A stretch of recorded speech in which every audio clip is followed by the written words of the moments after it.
Særún og það sem svona nýttist mér í þessum áfanga var þegar við skrifum svona 3 hluta sem við erum þakklátt fyrir og þá svona hugsaði ég bara svona hvað maður getur verið þakkláttur fyrir svona litlu hlutina í lífinu. We're wrecking balls inside my brain. I will scream I'm loud tonight. Ég heiti Halldóra Rún og það sem nýttist mér var þegar að læra neikvæðar hugsanir. Þá þegar ég hugsa neikvætt þá reyni ég að sjá hvað jákvæð tíðin til þess að breyta hugsunum. My powers turn on, starting right now. I'll be surrounded. Ég heiti Haukur og það sem mér gagnaðist mest í þessum áfanga var það markmiðssetningin. Hvað get ég gert í dag til þess að ná framtíðarmarkmiðum? Ég veit bara að það geti gagnast mér vel í lífinu. And I'm chasing slaves. Everybody is worried about me in too deep. Ég heiti Gía og það sem ég varst áhugavert í áfanganum var þegar við múum finna gildin í lífinu okkar og ég vissum að það hjálpa mér til að takast á mín markmið. I still believe all those things I didn't say. We're wrecking balls inside.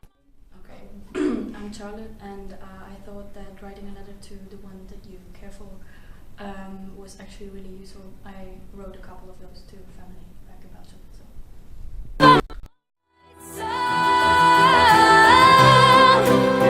My powers turn on. Það hugleiðsla. Ég heiti Magnús.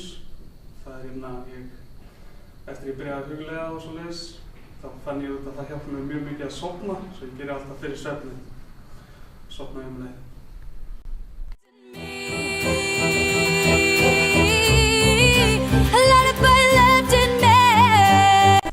Ég heiti Katrín og ég lærði því að lífið ekki erfitt ef maður gera það auðvelt. Fara og gera eitthvað fyrst óþægilegt, trúa á sig og elta draumana sína.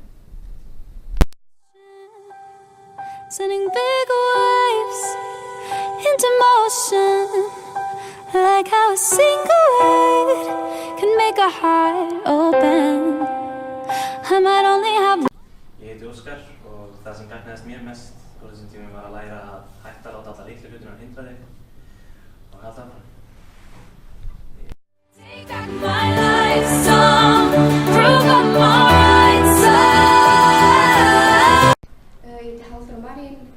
Það sem gagnaðist mér mest í þessum áfanga var núvitund og markmiðssetning.